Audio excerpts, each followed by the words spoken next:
자, 오늘은 두 번째 사사를 보기를 원합니다.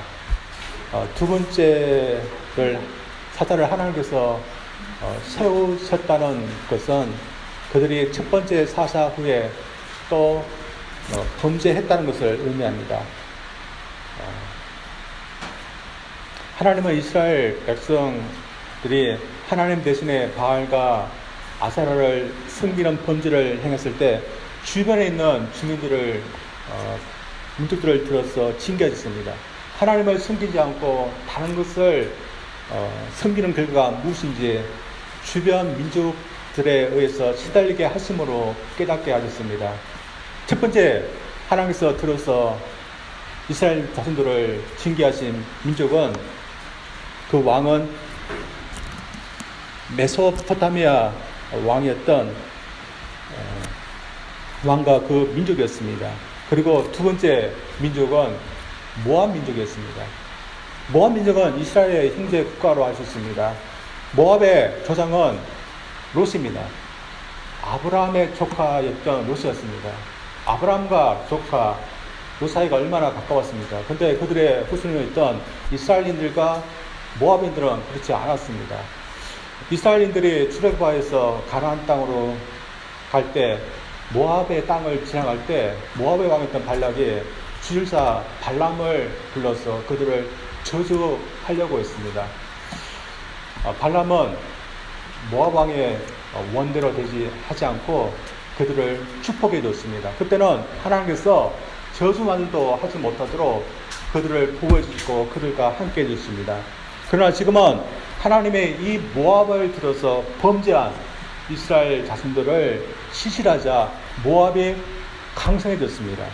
그 배후에는 하나님께서 이 모압을 강성하게 해주는 그런 배후가 있었습니다. 모압 왕이 이런 하나님의 승리를 알 리가 없었을 것입니다. 이상하게 자신이 하는 모든 일이 잘 되어지고 있는 것만 그런 줄로 알았을 것입니다. 아무튼 모압 왕이 강성해져서 주변에 있는 암몬 자손과 아멜 자손도 포섭해서 이스라엘을 치게 됩니다. 그들은 요단 건너편에 있는 여리소 성까지 점령하게 됩니다. 그리고 18년간 다스렸습니다. 18년간 조공을 바치면서 모압 왕을 섬기는 고통 속에서 이 이스라엘 자손으로 다시 하나님께 부르짖게 됩니다.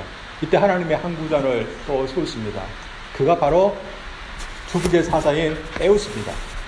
오늘 본문은 에웃이 어떻게 모압 왕으로부터 이스라엘 자신을 구원해 내었는지 비교적 자세히 이렇게 묘사되어 있습니다.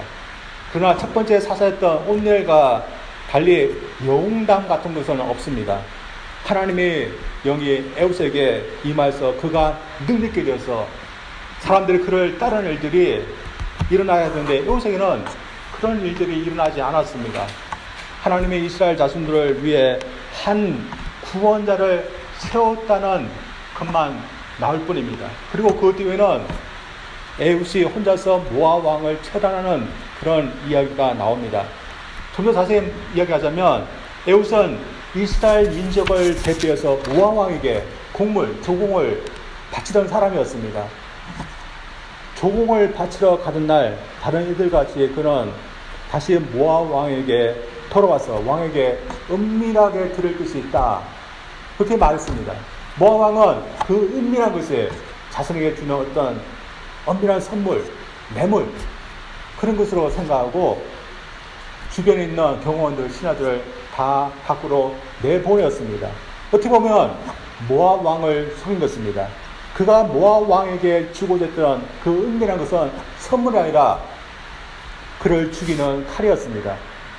모압 왕을 처단할 수 있는 절호의 기회가 되자 그는 모압 왕에게 내가 하나님의 명령을 받들어서 당신에게 왕에게 아뢰할 일이 있습니다. 그렇게 하면서 다가왔습니다.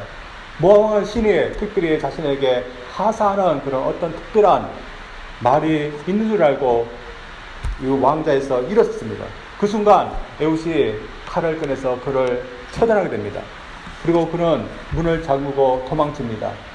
그는 자신의 부속이 있는 에브란 삼지에서 올라가서 부속들을 모아서 왕이 없으신 모압인을 치기 위해서 내려오게 됩니다. 왕이 없으신 모압인들은 오합짓을 들고 10,000명이나 죽고 맙니다. 여기서 이렇게 이스라엘 자손들을 모압 왕으로부터 이렇게 구해냅니다. 그리고 이후에 80년간 그들은 평화를 누렸다 이렇게 말하고 있습니다. 저는 이 에웃의 이야기를 통해서 몇 가지 점에서 은혜를 받고자 합니다. 먼저는 그의 소명에서부터입니다.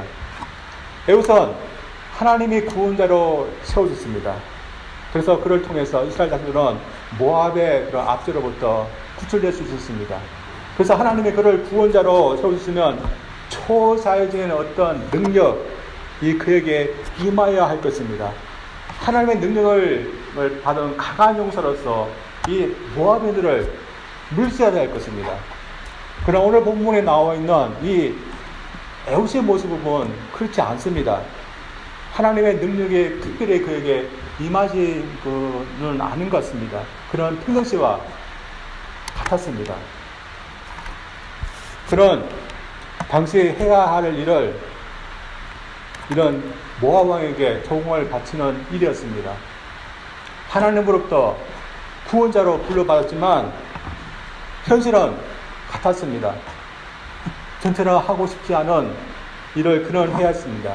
근데 그가 조공을 다른 이들과 같이 바치고 난 후에 그는 혼자 다시 모압 왕을 만나러 갑니다. 그 여도는 모압 왕을 처단하기 위해서였습니다. 근데 그가 왜 이런 마음을 가지게 된 것일까요?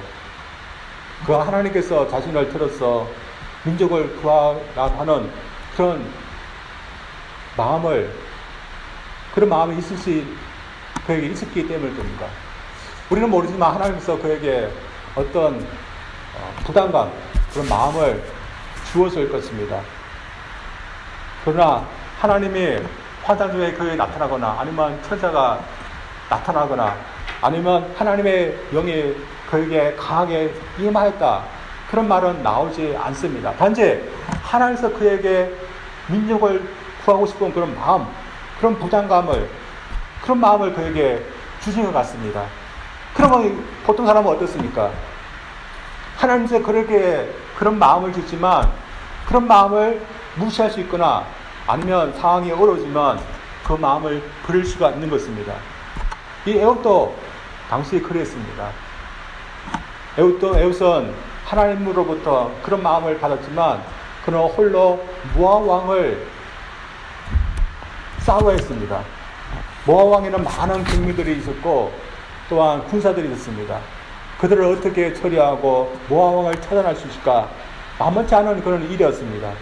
그래서 보통 사람 같았으면 자신이 왜 꼭 이렇게 위험한 일을 해야 되는가, 그런 생각이 들 것입니다. 에웃도 조공을 바치고 난 후에, 헤어진 후에 모압 왕을 다시 만나러 갈 때 이런 여러 가지 복잡한 생각이 그 마음속에 떠올랐을 것입니다.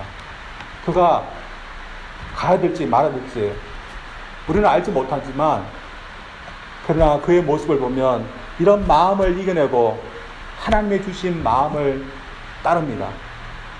또 이스라엘 자신을 구원하는 그의 방법은 평범한 방법이었습니다. 하나님이 그를 구원자로 부르셨지만 특별히 그에게 주어진 능력은 없었습니다. 그가 할 수 있는 최선의 방법을 해야 했습니다. 그가 하고자 하는 방법은 경호원들을 보내고 왕과 단둘이 있을 때 그를 처단하는 것이었습니다. 그러나 하나님은 하나님의 그 마음을 붙들고 순종했고 또한 따랐던 이 에웃의 환경을 여셨습니다. 그리고 도와줬습니다. 하나님은 하나님께서 그에게 주신 마음을 버리지 않고 위험에도 그 순종했던 이 에웃을 도우신 것입니다. 만약 하나님께서 도우시지 않았다면 어떤 일이 일어났겠습니까? 그는 이 오른쪽 허벅지에다가 칼을 차고 모압 왕을 만나러 갔습니다. 그곳에는 경비병이 있었고 분명히 경비병이 수색을 하면 칼을 찾을 수 있을 겁니다. 그러면 민족을 구하는 것은 고사하고 그의 목숨도 구하지 못하는 그런 상황이 벌어졌을 것입니다. 초자적인 그런 능력이나 어떤 이적이나 그런 것은 아니지만 하나님께서 그가 최선을 다했을 때 하나님께서 그 환경을 여시고 도와준 것을 저들이 보게 됩니다. 오늘도 마찬가지로 생각합니다. 오늘도 하나님은 우리에게 어떤 것을 하라고, 어떤 것을 믿으라고, 따르라고 우리에게 말씀하셨을 것입니다. 이 애굽처럼 특별한 일든지 아니면 믿는 자라면 누구든지 해야 되는 그런 일반적인 일로 우리를 부르실 것입니다. 다시 말해 우리는 믿음으로 하나님의 우리에게 하신 말씀에 의해서 살아가도록 우리는 부름받았습니다. 그러나 우리가 마주하고 있는 현실은 그 말씀에 따라서 살기가 힘든 그런 현실입니다. 그래서 처음에는 하나님의 말씀 따라 살고자 하는 마음이 있지만 살다 보면 내가 꼭 하나님의 그런 말씀대로 살아야 되는가 그런 생각이 들 수 있는 겁니다. 내가 꼭 교회에 나가야 되고 꼭 주의를 지켜야 되고 꼭 주님을 믿으면서 살아야 되는가 그런 마음이 들 수 있습니다. 이 애굽과 덜 다르지 않습니다. 그것이 어떤 방법으로 하나님께서 그를 구원자로 불렀는지 우리는 알지 못하지만 분명 우선 하나님께서 그에게 나타나서 내가 너를 구원자로 불렀다. 그런 초자적인 방법으로는 하지 않았을 것입니다. 우리도 마찬가지입니다. 주님을 믿도록 하나님께서 우리를 부르실 때 하나님께서 우리에게 나타나서 너는 이제부터 예수를 믿어야 된다. 그렇게 우리에게 나타나지 않았습니다. 어떤 계기로 교회에 나오게 됐고 교회에서 말씀을 통해 예수 그리스도가 우리의 구세주라는 것을 듣게 되었고 그 예수 그리스도를 우리의 주로 믿어야 되는 것을 우리는 알게 됐습니다. 그래서 우리는 예수 그리스도를 우리의 주로 믿기로 결단한 것입니다. 그리고 우리가 믿음 생활도 마찬가지입니다. 매일매일 어떤 환상이 나타나서 우리를 인도하는 것은 아닙니다. 우리는 말씀을 읽고 말씀에서 말하는 것이 하나님께서 우리에게 주어지는 오늘 하루 우리가 따라야 되고 순종해야 되는 그런 말씀인 줄 믿고 하루하루를 우리는 살아가는 겁니다. 심지어 특별한 일을 하루 결단도 마찬가지입니다. 제가 목회자라고 할 때는 고등학교 때였습니다. 진료를 고민하고 있을 때 목회자에 대해서 그런 마음이 들었습니다. 그래서 신학교에 갔습니다. 신학교에 갔더니 많은 이제 신학생들이 와가지고 어떻게 목회자 되려고 하는지 다 나누는 겁니다. 특별한 체험을 했다는 그런 사람들이 있습니다. 성경 말씀을 듣는데 하나님께서 자신을 목회자로 부른다는 그런 말씀이 느껴져서 목회자가 됐다. 그렇게 하는 그런 사람도 있었습니다. 저는 하나님께서 나를 목회자로 부른다는 그런 마음이 있었을 뿐이었습니다. 그래서 신학교를 다닐 동안 계속해서 고민했습니다. 하나님께서 나를 목회자로 부르셨다면 어떤 특별한 음성이라든지 환상이라든지 그런 것 보여주면 마음이 편할 때 그런 거 보이지 않으니까 하나님께 그런 걸 좀 보여달라고 체험해달라고 하나님께 많이 기도했습니다. 제가 체험을 했을까요? 조금은 했습니다. 그러나 어떤 환상 같은 것은 아니었습니다. 그냥 마음에도 확신이 있고 기도할 때 하나님께서 나에게 어떤 음성, 확신을 가져다 주는 것 뿐이었습니다. 여러분, 이건 믿음 생활 때 대부분 사람들이 똑같습니다. 여러분, 초자연 것, 체험, 신기한 것, 그런 것을 보는 사람들은 일부분에 불과합니다. 이 애굽처럼 평범한 방법, 하나님께서 주시는 그 마음, 우리에게도 예수 그리스도를 믿고 싶은 그런 마음을 주실 분입니다. 이 애굽가 하나님께서 주시는 그 마음을 버리지 않고 그 마음에 순종했을 때 하나님께서 그를 쓰셨던 것처럼 하나님께서 우리에게 예수 그리스도를 믿고 싶은 그 마음, 주님의 말씀에 순종하는 그 마음을 버리지 않고 그 마음에 순종해서 살아갈 때 하나님께서 우리를 쓰실 줄 믿습니다. 우리가 그런 믿음의 마음을 버리지 않고 저들이 순종할 수 있는 저들 되기를 주님으로 축원드립니다. 두 번째로 애굽을 통해 도전받은 것은 그런 비둔한 세상과 싸워 이겼다는 겁니다. 그가 싸워 이긴 모압 왕은 18년 동안 이스라엘 자손을 괴롭혔던 왕입니다. 그 긴 동안 이스라엘 자손은 이 에골론 모압 왕 앞에 꼼짝 못하고 그를 섬겼습니다. 그 긴 동안 모압 왕을 섬겼다면 이 모압 왕은 어떤 왕이어야 됩니까? 막 능력 있고 용맹 있고 지혜롭고 그런 참 왕이라는 그런 모습이 있지 않습니까? 그런 모습을 갖춘 그런 왕이어야 될 겁니다. 그러나 실상 그렇지 않았습니다. 그의 이름은 에골론입니다. 에골론이라는 그런 이름 뜻은 뚱뚱한 황소라는 뜻입니다. 이 이름처럼 그의 외모는 비둔했습니다. 그 외모만 비둔한 것이 아니라 그의 정신도 그의 영적인 상태도 비둔했습니다. 다시 말해서 둔했다는 겁니다. 그런 지혜가 없고 분별력이 없었습니다. 저기 어떤 에웃이 자신에게 어떤 의도로 다가오는지 그것을 간파하지 못하는 그런 어리석음이 있었습니다. 은밀한 것을 주겠다 할 때 그것을 단지 선물로만 여겼던 그런 어리석은 그런 행동을 했습니다. 그뿐만 안 했습니다. 그의 신하들도 둔했습니다. 자신의 왕을 적과 단둘이서 만드는 그런 어리석은 행동을 했습니다. 자신의 왕이 칼에 찔려 죽은 것도 모르고 자신의 왕의 방에서 나오지 않자 용돈 보고 있는 걸로만 생각했습니다. 그래서 에웃이 도망칠 때도 아무도 하지 않았던 그런 둔한 그런 신하들이었습니다. 결국에는 모압 왕과 그의 신하들이 그렇게 대단한 사람들은 아니었다는 겁니다. 그러나 이 이스라엘 사람들을 이스라엘 자들은 무려 18년 동안이나 숨겼습니다. 그리고 두려워했습니다. 어떻게 그럴 수 있습니까? 우리가 보기에는 대단치 않은 사람들입니다. 둔하고 지혜가 없는 그런 왕이었고 신하들인데 이 사람들은 18년이나 두려워하며 숨겼습니다. 왜 그랬을까요? 그들은 모압인들보다 더 둔감해지고 더 어리석은 사람들이 되었기 때문입니다.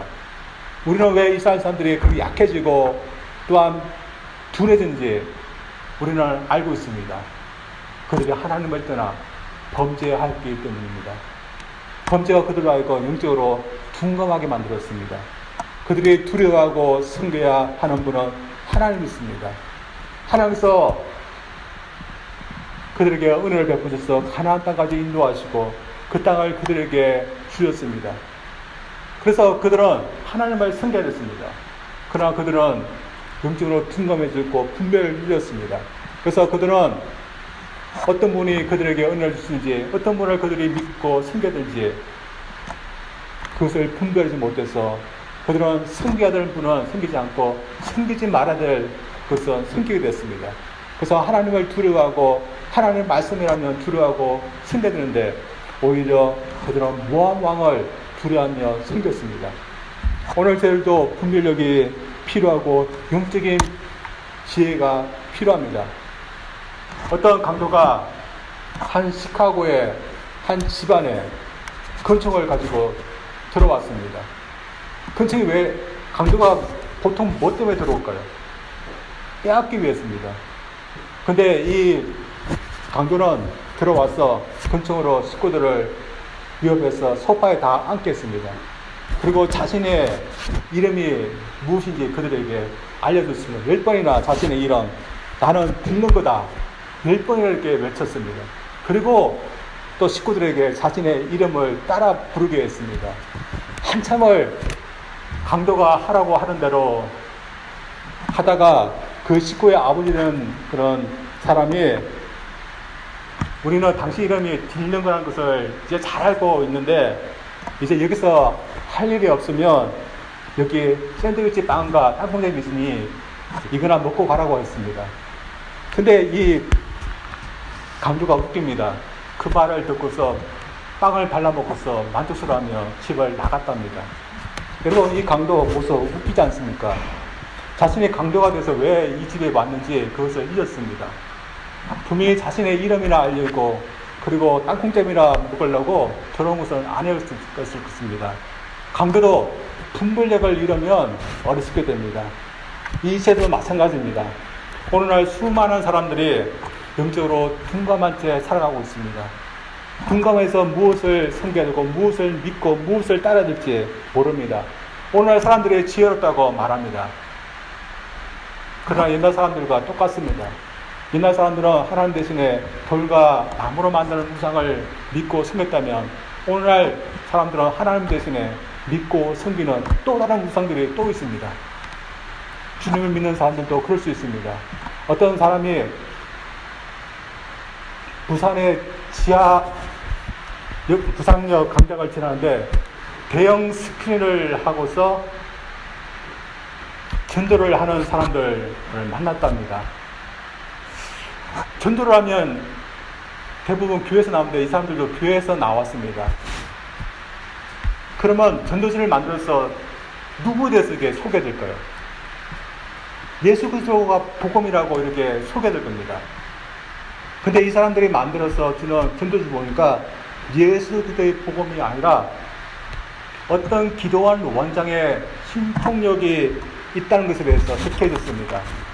전도지를 나누시며 자신의 기도원 원장님이 얼마나 능력이 있는지, 척하면 어떤 병이 걸렸고 또한 치료하셨다, 그것을 소개하는, 그것이 복음인 것처럼 이렇게 소개하고 있습니다. 무엇인가 잘못된 것입니다. 오늘도 먼저 전해야 되며 복음으로 소개해야 될 것은 오직 예수 그리스도의 복음밖에 없습니다. 그런데 예수 그리스도는 복음으로 전하지 않고 엉뚱하게 기도하는 원장의 그런 신통력을 복음인 것처럼 이렇게 전했습니다. 오늘 저희는 어떠할까요? 저희들은 영적으로 둔감해지지 않도록 노력해야 될 겁니다. 에우시대 이 사람들이 범죄이기 때문에 영적으로 둔감해졌습니다. 둔감해지기 때문에 그들은 두려워야 할 하나님은 두려워하지 않고 모압 왕을 두려워하고 섬겼습니다. 저희들도 영적으로 둔감해지면 하나님만 믿고 의지하지 못하고 세상만 의지하며 두려워하며 사는 사람들이 됩니다.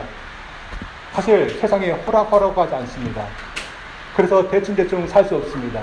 그러나 세상에 만만치 아니어도 우리가 두려워하고 세상이 하는 말이라면 복종하고 또한 무조건 순종해야 되는 그런 대상은 아닌 것입니다.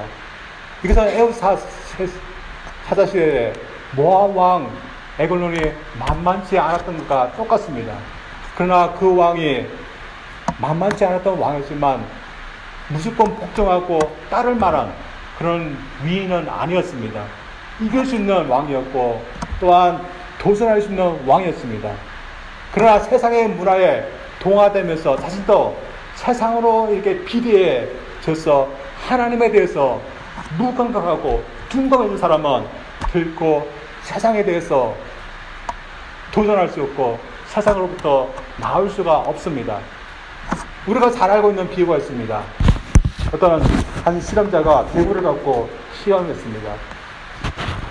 한 번은 이 개구리를 뜨거운 물이 담긴 실험용 컵에다가 이 개구리를 넣었습니다. 개구리가 어떻게 할까요? 개구리는 이렇게 뜨거우니까 순간 뜨거운 물에서 팔짝 뛰쳐나왔습니다. 뜨거우니까. 근데 또 한 번은 찬물에다가 개구리를 넣었습니다. 찬물에 개구리가 기분 좋아서 이 찬물에서 이렇게 헤엄치고 다녔습니다. 근데 그 순간 아주 약한 불로 이 컵을 데우기 시작했습니다. 한 시간에 한 몇 도씩만 올라가도록 아주 약한 불로 이 물을 데웠습니다. 그런데 이 개구리의 반응이 재밌습니다. 물이 점점점 이렇게 데워지는데 이 개구리는 거기서 편안하게 이렇게 헤엄치고 있었습니다. 천천히 물 온도가 올라가자 오히려 물이 뜨뜻해지는 것을 즐겼습니다. 결국 몇 시간이 지났습니다. 이 개구리는 어떻게 되었을까요? 물이 뜨거워졌기 때문에 뛰쳐나갔을까요? 뛰쳐나지 않고 물이 뜨거운데도 그냥 이렇게 물에 익어서 그냥 죽고 말았습니다. 이 개구리 피부가 물에 둔감해진 겁니다. 이 세상의 문화와 가치관, 사상에 대해서 저항하고 하나님 말씀대로 살아가려고 할 수 있는 사람은 이 세상의 생각과 사상과 문화가 가치관이 잘못되었음을 느낄 수 있는 사람이 그렇게 할 수 있습니다. 세상만으로 또한 자신의 욕심을 줬고 죄를 지어도 마음에 아무런 감각이 없고 양심에 아무런 감각도 없고 마음에 부담감도 없으면 그곳에 안주하려고 합니다. 그리고 뛰쳐나오려고 하지 않습니다. 그러나 이거보다 더 좋은 곳이 있고 더 좋은 생활이 있고 더 만족스러운 것이 있다는 것을 아는 사람만이 이 세상의 가치와 생각과 방법에 대해서 도전할 수 있고 뛰쳐나오려고 합니다. 우리 그리스도인이 바로 그런 사람이라고 믿습니다. 우리는 이 세상보다 더 좋은 하나님의 세계, 하나님의 나라, 이 세상의 또한 생각보다 더 좋은 하나님의 그런 생각과 하나님이 우리에게 약속하신 그 약속을 우리가 알고 또한 경험하면서 살기 때문에 이 세상에 대해서 잘못해서 느끼고 있고 또한 안주하려고 하지 않는 것입니다. 또한 제 유혹에 대해서 또한 넘어가지 않고 노력하려고 있는 것입니다. 저희들 이 세상에 대해서 둔감하지 않으면 우리는 하나님의 말씀으로 또 하나님을 경험한 것으로 더 채워져야 됩니다. 우리가 그렇게 살면 세상의 잘못됨을 분별할 수 있는 사람들이 될 수 있습니다. 그래서 이 세상의 문화와 사상에 무조건 복종하고 따라가지 않으려고 합니다. 대신 더 나은 하나님의 나라와 하나님의 의를 위해서 살아가려고 노력할 것입니다. 저들 세상보다 더 나은 것을 위해서 또한 그것이 있다는 것을 알 수 있는 그런 분별력 저들이 있기를 원합니다. 그래서 주님과 동행하면서 살아가는 그런 영적인 기쁨, 또 만족, 그런 것을 느낄 수 있는 그런 영적인 감각, 저들 있기를 원합니다. 그래서 세상 것으로 비대했던 그런 죄들이 아니라 하나님께서 민감할 수 있는 저들 될 수 있기를 주님 이름으로, 그래서 세상을 이길 수 있는 이 애굽처럼 세상에서 살고 있는 사람들을 구원할 수 있는 저들 되기를 주님 이름으로 축원드립니다. 기도하겠습니다.